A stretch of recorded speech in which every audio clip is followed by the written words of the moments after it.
Ninakusalimu kwa jina lipitalo majina yote, jina la Bwana wetu Yesu Kristo. Ninakualika katika mfululizo wa masomo ya kesha la asubuhi, leo ikiwa ni Machi 22 mwaka wa 2026. Tuombe.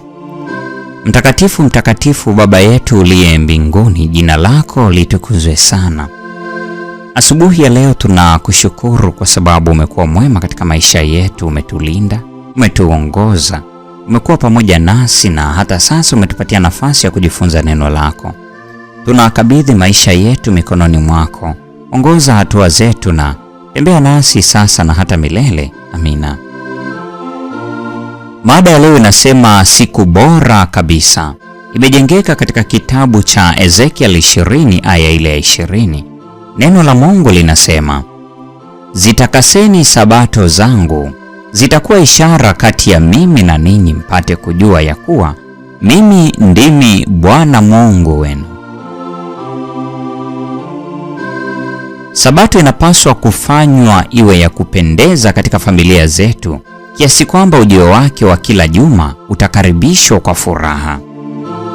Shule ya Sabato na mkutano kwa ajili ya ibada unachukua tu sehemu ya Sabato. Sehemu inayobaki kwa familia inaweza kufanywa kuwa wasaa mtakatifu na wa thamani zaidi wa saa zote za Sabato. Katika akili za watoto, wazo haswa la Sabato linapaswa kuunganishwa na uzuri wa vitu vya asili. Wanaheri akina baba na mama ambao wanaweza kuwafundisha watoto wao neno la Mungu lililoandikwa kwa vielelezo kutoka kwa kurasa wazi za kitabu cha asili, ambao wanaweza kukusanyika chini ya miti ya kijani kibichi katika hewa safi maridhawa ili kujifunza neno na kuimba sifa za Baba aliye juu. Katika hali ya hewa iliyo nzuri, hebu wazazi watembee na watoto wao katika mashamba na misituni. Katikati ya vitu vizuri vya asili, waambie sababu ya kuanzishwa kwa Sabato. Waelezee kazi kuu ya Mungu ya uumbaji. Waambie kwamba dunia ilipotoka mikononi mwake ilikuwa ni takatifu na ya kupendeza. Kila ua, kila kichaka, kila mti uliitikia kusudi la muumbaji wake. Waoneshe kwamba dhambi ndiyo iliyoharibu kazi kamilifu ya Mungu, kwamba miiba na mibaruti, huzuni na maumivu na kifo vyote ni matokeo ya kutokumtii Mungu. Wasihi waone jinsi dunia, ijapokuwa imeharibiwa na dhambi, bado inafunua wema wa Mungu.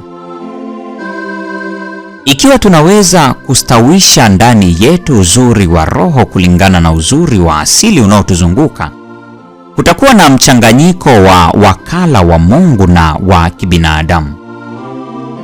Jua linapotua, hebu sauti ya kuomba na kuimba sifa ioneshe ufungaji wa saa takatifu na kualika uwepo wa Mungu katikati ya mahangaiko ya juma la kazi. Hivyo wazazi wanaweza kuifanya Sabato kama ipasavyo kuwa siku ya furaha zaidi ya juma.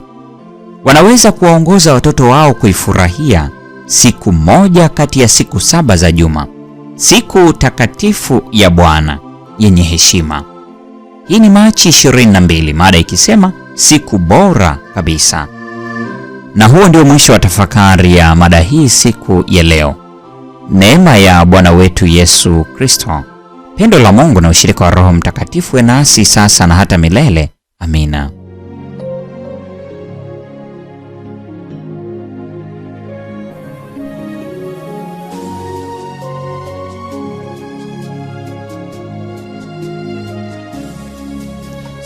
Salama katika mwamba imara, moyo katika mawimbi na shinda. Katika huzuni kwako nitashinda. Mwamba imara tajificha kwako.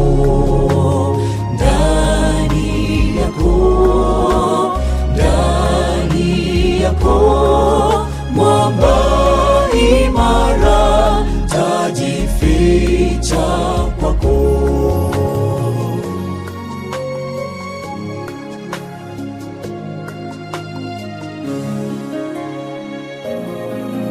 wimbi la mawio, saya upweke, majaribu yanaponiandama,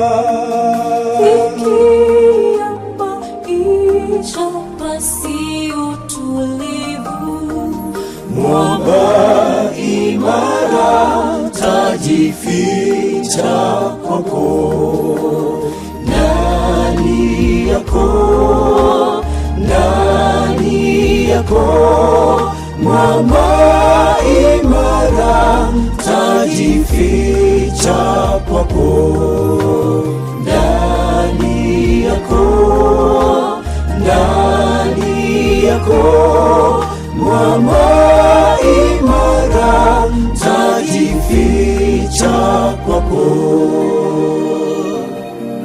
Kila mara mwovu akinitisha, mafichoni hofu yote hutoweka, changamoto zikivuma na kutisha, mwamba imara tajificha kwako, ndani yako, ndani yako, mwamba imara tajificha kwako, ndani yako, ndani yako, mwamba imara tajificha kwako, ndani